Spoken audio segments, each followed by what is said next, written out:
Hello everyone, it's Eliza McNamara here to talk to you today about the importance of knowing what you want.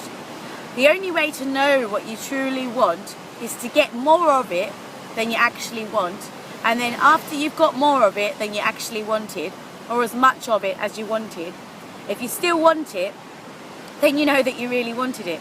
But a lot of the time people go through life really wanting something and not actually getting that thing because they don't actually really want it, but they think they want it. Because when you actually get more of that thing than you want, like for instance, let's say you want to be a billionaire, right? And I'm not saying money's not important. Money is very important, right? Somebody might say, I want to be a billionaire, right? But let's just say this person can get as much money as they want.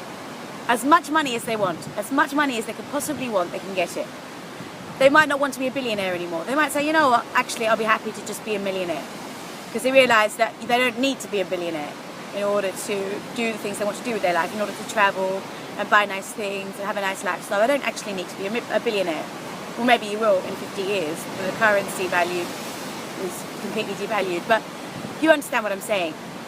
Once you get what you want, you don't actually want it as much.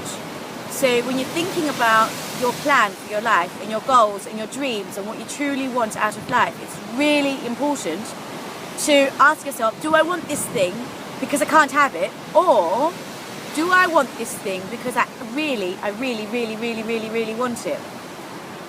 And you know, there isn't really a test apart from actually getting the thing that you want, you know, and then you might be like the cat with the string. You might just, like cat string theory, which is basically if you dangle the string for long enough, then the cat will just keep wanting it, but if you drop it, then it won't be interested because it's got it, right? And this is going to apply to so many different areas of life. Like if you think back to when you really wanted to move to a new country or get a new job or whatever it is, build a website or something. Like you see this particularly with online marketing. A new piece of software will come out. And let's say this new software adds 5,000 friends a day on Facebook, right? Not that I agree with using this software, but it's out there, it's available, right? At first people get all excited, they're like, oh wow, oh my god, there's this software that enables me to add 5,000 friends a day on Facebook. That's so cool. And they'll get the software, and then it's like cat string theory. It just sits there on their hard drive, doing nothing. And they don't use it. They might use it once and add 5,000 friends in one day. And then they get bored.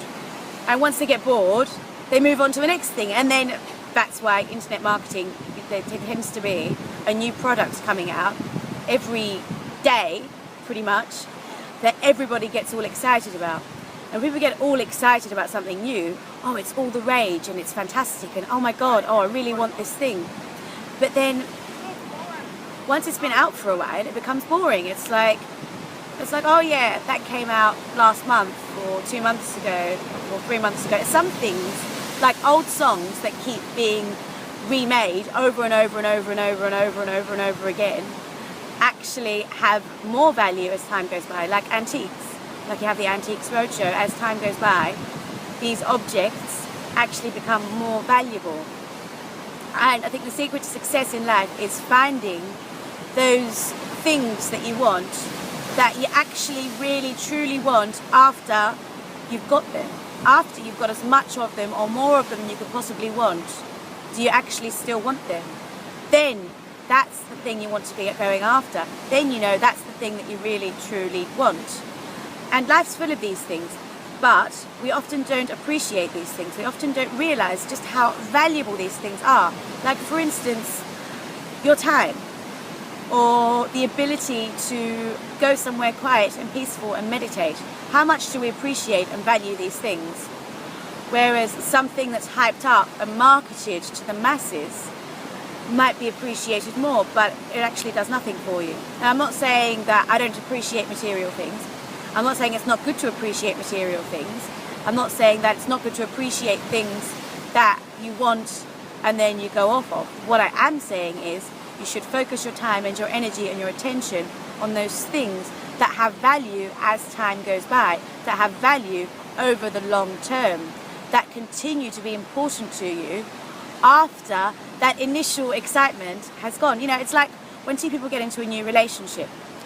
Oh wow, this person is so incredible, they're so amazing.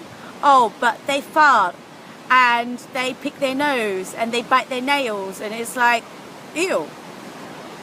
But it's those things that you appreciate over the long term that enable you to put up with the things that you don't like as much. Like for instance, if you've got a job and you're making, let's say, $4,000 a week, and there's things you love about the job, but there's things that you don't like about the job. But because the things you love about the job are good enough, you actually keep going and you get through those days or moments where you're like, oh my God, this is annoying. And that's the secret to life. That's the secret to success. Focus your time and your energy and your attention on those things that you really, truly want after the initial excitement phase has gone by. After you've lost your excitement and you're just left with the remnants of whatever it is. You know, it could be a job, it could be a place to live, it could be anything. Like for instance, if you go somewhere on holiday, like I just went to Miami, I was like, oh my God, this place is incredible, I want to move here. But if you actually live somewhere, you have a very, very different experience. And that's something we often forget. When you actually have something over the long term, it's a very different experience. So be careful what you wish for. Be very, very careful what you wish for, because you just might get it.